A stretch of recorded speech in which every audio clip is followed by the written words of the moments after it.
নমস্কাৰ, প্ৰাতঃমূলক আপোনালোকক স্বাগতম জনাইছোঁ। সদ্য ঘোষিত APSCৰ যি পৰীক্ষা ৰিজাল্ট ঘোষণা কৰা হ'ল, এই পৰীক্ষাত দক্ষিণ কামৰূপৰ পৰা একাধিক ছাত্ৰ ছাত্ৰীয়ে এইবাৰ উত্তীৰ্ণ হৈছিলে আৰু তেনেকুৱা এগৰাকী ছাত্ৰী জ্যোতিকা কুমাৰী, আমি বৰ্তমান তেওঁলোকৰ ঘৰত আহি উপস্থিত হৈছোঁ। আমি পোনপ্ৰথমতে আমি জ্যোতিকা কুমাৰীৰ পৰা তেওঁ যিটো পৰীক্ষাত উত্তীৰ্ণ হৈ শিক্ষাৰ্থীৰে সুনাম কৰিবলৈ সক্ষম হৈছে, আমি তেওঁৰ মনৰ কথা জানো। পোনপ্ৰথমতে আপোনাক প্ৰাথমিকভাৱে স্বাগতম জনাইছোঁ। নমস্কাৰ, মোৰ নাম জ্যোতিকা কুমাৰী আৰু মই এইবাৰ APSC যি কম্বাইণ্ড কম্পিটিটিভ এক্সাম তাত ACS ৰেংক 35 পাবলৈ সক্ষম হৈছোঁ। আৰু তাৰ বাবে মই মোৰ মা দেউতালৈ ধন্যবাদ যাচিছোঁ আৰু লগতে মোৰ সকলো পৰিয়ালবৰ্গ, বন্ধুবৰ্গ আৰু শুভাকাংক্ষীলৈ মোৰ বহুত বহুত ধন্যবাদ যাচিছোঁ। কাৰণ তেওঁলোকৰ অবিহনে মোৰ এই সফলতা একেবাৰে শূন্য আৰু মোৰ একেবাৰে যেনিবা অনুভৱ বুজাব নোৱাৰা, ভাষাৰে আৰু শব্দৰে বুজাব নোৱাৰা এটি অনুভৱ। এতিয়ালৈকেতো তোমালোকক পষ্টিং সন্দৰ্ভত একো জনোৱা হোৱা নাই। যেতিয়া তুমি ৰাইজৰ সেৱাত নিজকে ভৰ্তি কৰিবা, আগবাঢ়িবা, তুমি কেনেকুৱা ধৰণৰ আগবাঢ়িম বুলি ভাবিছা?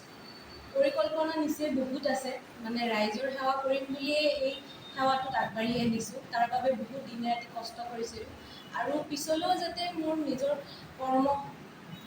কৰ্মক্ষেত্ৰত মই কষ্ট কৰি যাব পাৰোঁ, তাৰে মই বহুতখিনি আশা কৰিছোঁ আৰু নিজকে সেইবাবে মই প্ৰস্তুত কৰিছোঁ আৰু ৰাইজৰ সেৱাত আগবাঢ়ি।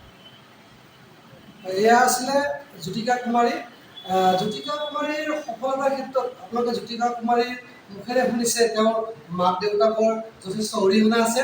পোনপ্ৰথমতে আমি তেখেতৰ মাতৃৰ ওচৰলৈ আহিছোঁ। আপোনাক প্ৰাথমিকভাৱে স্বাগতম জনাইছোঁ। যিহেতুকে আপোনাৰ ছোৱালীয়ে এটা ভাল এটা সুনাম কঢ়িয়াবলৈ সক্ষম হৈছে, এই ক্ষেত্ৰত আপোনাৰ মনৰ কথা কি?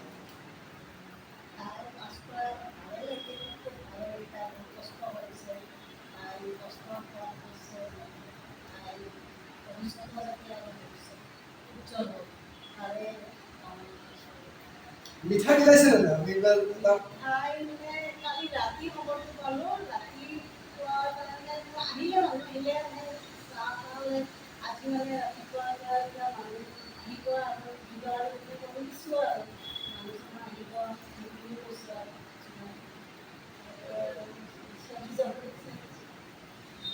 এয়া আছিলে জ্যোতিকা কুমাৰীৰ মাতৃ। আমি এতিয়া জ্যোতিকা কুমাৰীৰ সন্মানীয় পিতৃৰ ওচৰলৈ আহিছোঁ।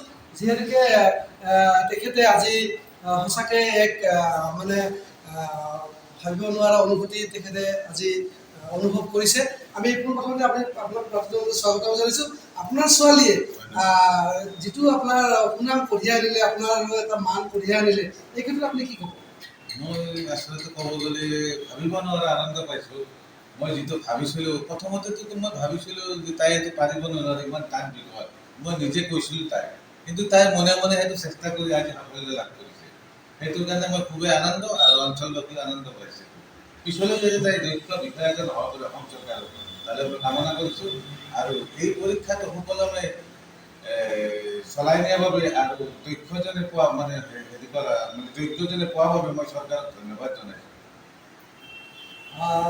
সঁচাকৈ আজি এক গৌৰৱৰ আজি এক পৰিৱেশ। এই ক্ষেত্ৰত আমি এগৰাকী আইতাৰ ওচৰলৈ আহিছোঁ। জ্যোতিকা কুমাৰীৰ আইতা হয়। আমি আইতাকৰ মুখেৰে আমি জানিবলৈ চেষ্টা কৰিম। আইতা, আপোনাৰ নাতিয়ে যিহেতুকে সুনাম কঢ়িয়াই আনিলে, এই ক্ষেত্ৰত আপুনি কি ক'ব? মই খুবেই ভাল পাইছোঁ। সৰুৰ পৰাই তাহাঁতে পঢ়াত ভাল, মই কৈ থাকোঁ ভালকৈ পঢ়াখিনিয়ে আচল, সেইমতে তাহাঁতে পঢ়ি ভাল ৰিজাল্ট কৰিছে, মই সেয়ে আনন্দ পাইছোঁ। শান্তি পাইছোঁ আৰু এই বয়সতে মই ইমানখিনি হেৰি পাইছোঁ, মৰম পাইছোঁ সিহঁতৰ পৰা, ধন্যবাদখিনিতে মই শান্তি পাইছোঁ। এয়া আছিলে জ্যোতিকা কুমাৰীৰ আইতা।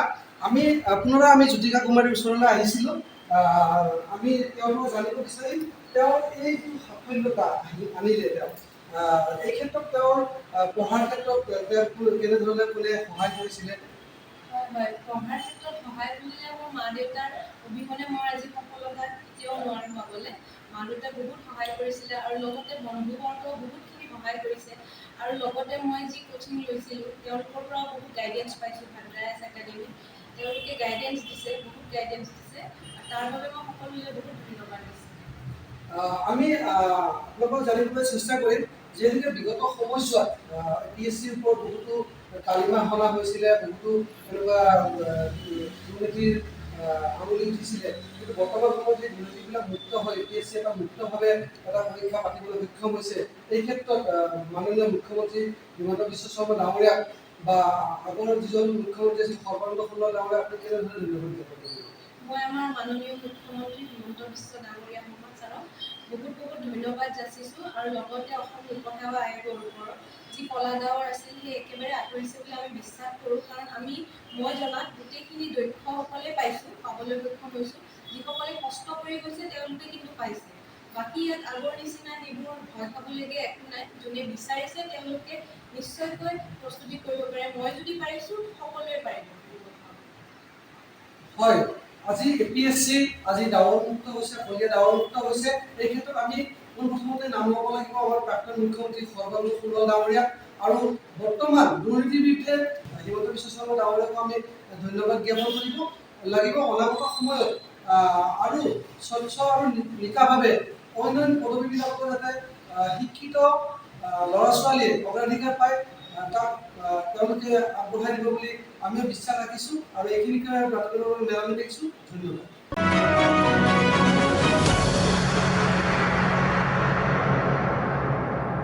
শদিয়াৰ পৰা ধুবুৰীলৈ, বৰাকৰ পৰা ব্ৰহ্মপুত্ৰলৈ সকলোৰে মাজত চিনাকি এটা নাম প্ৰাতঃ টাইম।